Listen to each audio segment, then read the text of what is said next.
আসসালামু আলাইকুম। মানবিক স্বপ্নে আলো ভাই কে এম শাকিল। আজকে আমরা যে জায়গাটিতে দাঁড়িয়ে আছি এই জায়গাটি হলো চাঁদপুর জেলা হাজীগঞ্জ থানা পূর্ব রাজারগাঁও গাজীবাড়িতে বর্তমানে আমরা দাঁড়িয়ে আছি। আমার পাশে দেখতেছেন একটা অসহায় বোন আর একটা অসহায় মায়ের একমাত্র সন্তান। এই ছেলেটি মাদ্রাসার একজন ছাত্র। আর ওনার একটা করুণ কাহিনী আছে। ওনার স্বামী ওনাকে নাকি অনেক মারতে মারতে ওনার এক পর্যায়ে ওনাকে বেহুশ করে ফেলে, অজ্ঞান করে ফেলে। মানে এক এক সময় এক এক অবস্থা। উনি ওনার স্বামীর মায়ের হাত থেকে বাঁচার জন্য ওনার এই আদরের সন্তানকে নিয়ে ওনার বাবার বাড়িতে এসে দাঁড়ায়।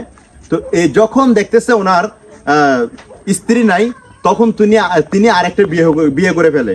আপনাকে ডিভোর্স দিয়ে দিছে? হ্যাঁ, ওনাকে ডিভোর্স দিয়ে উনি আরেকটা বিয়ে করে ফেলে। যাই হোক, উনি তো আছে আলহামদুলিল্লাহ, হ্যাপিতে আছে, বা ওনার স্ত্রী সন্তানকে নিয়ে ভালোই আছে। কিন্তু এই যে এই মেয়েটার বিষয়ে আমি একটু কথা বলি। ওনার মাও নাই, বাবাও নাই, ওনার শুধু আছে এই আদরের কলিজার সন্তান একমাত্র। তো উনি এলাকাবাসী থেকে জানতে পারি, তো উনি নাকি সেলাই মেশিন একটা আছে গ্রামের, যা টুকটাক কাজ আছে এই সেলাই মেশিন দিয়ে টুকটাক কাজ করতো। তো ওনার ছেলের স্কুলে মাদ্রাসার খরচ চালাইতো আর নিজের খরচও চালাইতো। এক পর্যায়ে এখন উনি অসুস্থ হয়ে যায়। ওনার শরীরে এখন প্রচুর জ্বর। উনি কয়েকটা রোগে আক্রান্ত হয়ে ঘরের মধ্যে বসে আছে। এলাকাবাসী কেউ দেখে আবার কেউ দেখে না। বর্তমানে ওনার ভাই আছে, ওনার ভাইয়ের আর্থিক অবস্থা দেখতেছি পুরো খারাপ। ওনার ভাই একজন নাকি শ্বাস রোগে আক্রান্ত, না ভাইয়া? শ্বাস রোগে আক্রান্ত। আর ওনার কি কি প্রবলেম, আপনার কি কি প্রবলেম যদি একটু বলতেন আমাদের মিডিয়ার সামনে। আমার শরীরে রক্তের শূন্যতা। আচ্ছা। তারপর আমার আজকে অনেক দিন ধরে জ্বর, আমার গ্যাস্ট্রিকের তালসার, বিভিন্ন রোগে আক্রান্ত। আমি কাজ কাম করতে পারি না, চলাফেরা করতে পারি না। আজকে অনেক দিন ধরে বিছনায় পড়া আমি। যাই হোক, আশা করি বুঝতে পারছেন উনি কি কি সমস্যার মধ্যে উনি পড়ে আছেন। তবে আমি আপনাদের কাছে রিকোয়েস্ট করব যে আপনারা যে যা পারেন, আশা করছি এই বোনটার দিকে একটু সুদৃষ্টিতে দেখবেন, যাতে ওনার চিকিৎসার আমরা কিছু সাহায্য সহযোগিতা করতে পারি। আর দোয়া করবেন উনি যাতে সুস্থ হয়ে যায়, উনি যাতে ভালো থাকে, ওনার এই আদরের সন্তানকে নিয়ে যাতে ভালো থাকে।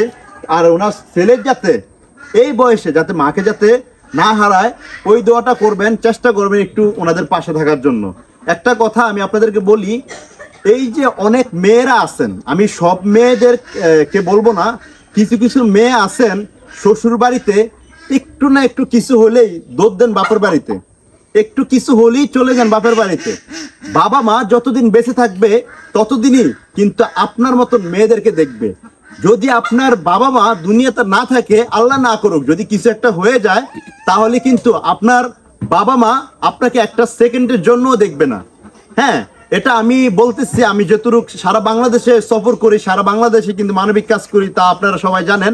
তবে বাংলাদেশ ঘুরে আমি অনেক মেসেজ দেখেছি, অনেক দৃশ্য দেখেছি, অনেক মানুষ যে কষ্ট করতেছে তাও দেখতেছি। আমি যে এই যে সেলাই মেশিন দেই, অনেক মেয়েরাই কিন্তু বিধবা, কারো স্বামী চলে যায়। তো আমি গভীরভাবে আবার তাকিয়ে দেখি যে স্বামী চলে যায় না, মেয়েদের কারণে স্বামী মেয়েদেরকে ছেড়ে দেয়। কিছু একটা হইলি বাপের বাড়ি, কিছু একটা হইলি শুধু বাপের বাড়ি। একটা রিকোয়েস্ট করব যে আপনার স্বামী আপনাকে মন থেকেই কিন্তু ভালোবাসে। সব স্বামীরা এক না, কিছু কিছু স্বামী আছে অমানুষ, তার নিজের বউকে না মাইদান ছাড়া তাদের ঘুম ঠিক মতন হয় না।